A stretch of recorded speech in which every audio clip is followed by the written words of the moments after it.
Right, welcome ladies and gents. So we're here to talk about Black Panther Wakanda Forever. It has had quite a large drop off second week. It has dropped off 63%, which is not a small drop off. Actually, that's quite a large drop off.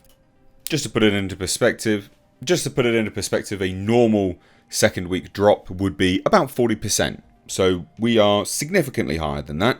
It's not a small drop off. It is quite large.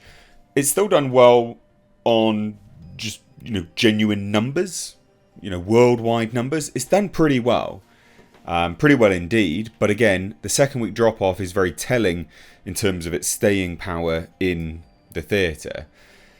So it's done a 66 million second weekend, as you can see here. We've got second weekend is coming in lower than its projected $70 million with 67.3, which is a 63% drop off. Now, Deadline says that it's not necessarily something to get worried about. However, as sources keep telling them that this pick's running time is what's slowing it down a bit, I would disagree. I think that the general word on the ground and outside of the mainstream media bubble is that this movie's just not particularly that great. It struggles with its pacing. It has significant issues with respect to disjointed narrative, and just overall suffers from lack of a clear lead. So, yeah, it's got nothing to do with the runtime. The runtime doesn't help because, you have, when you don't have a clear lead, the runtime being overdrawn out and long really does reveal that that is the case. But they say this, at the same time, that second weekend is slightly ahead of Black Adam's $67 million opening weekend, which is true, And this is kind of what all these articles do, is we'll compare it like for like. And Black Adam is kind of a bust now, although it is opening up in Japan soon to be.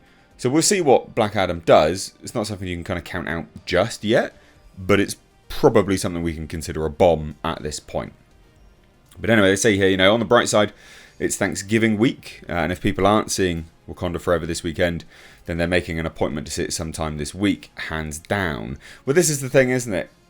They're sort of claiming that this is going to be the case. Let's see. I am not as confident as the writer of this article, Anthony D'Alessandro, that just because it's Thanksgiving week, people are definitely just going to run out and watch this film. I don't see it. I think if people were going to, they would have done by now. And you tell me in the comments, if you haven't seen this film, why haven't you seen it?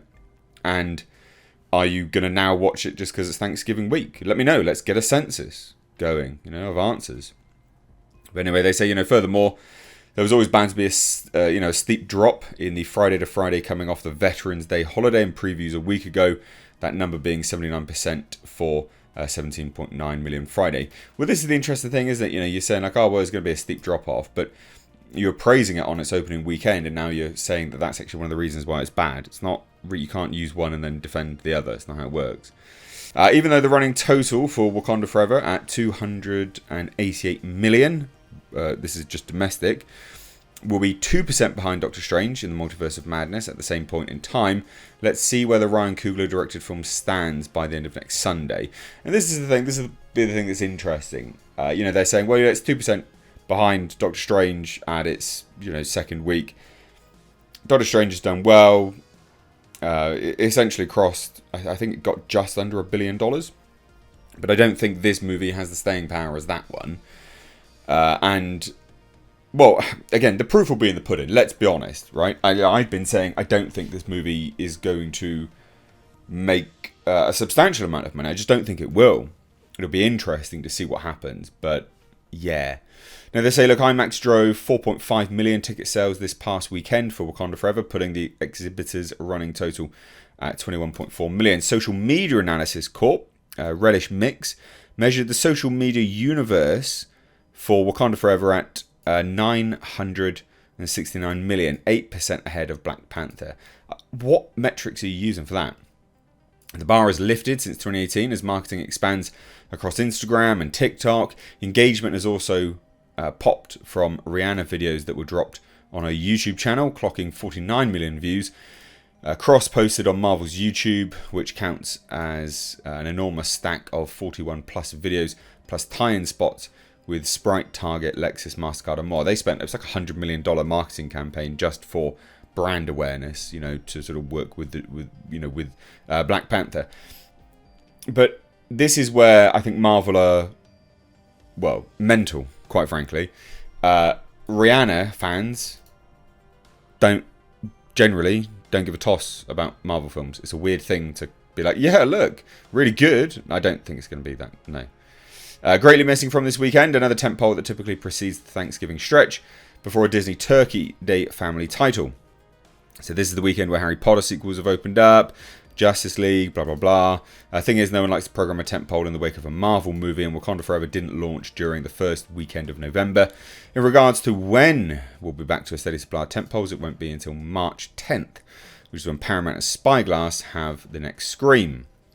We've got Ant-Man and the Wasp: Quantumania, February 17th, but we also got, the weird thing that they don't bother to note here, is that we've also got Avatar. I mean, that's coming out in December. In fact, I think it's 3 weeks or something like that. That'll be the movie that eats into Black Panther Wakanda Forever's box office, actually. So look, I mean, you know, to take a look at this, a 64,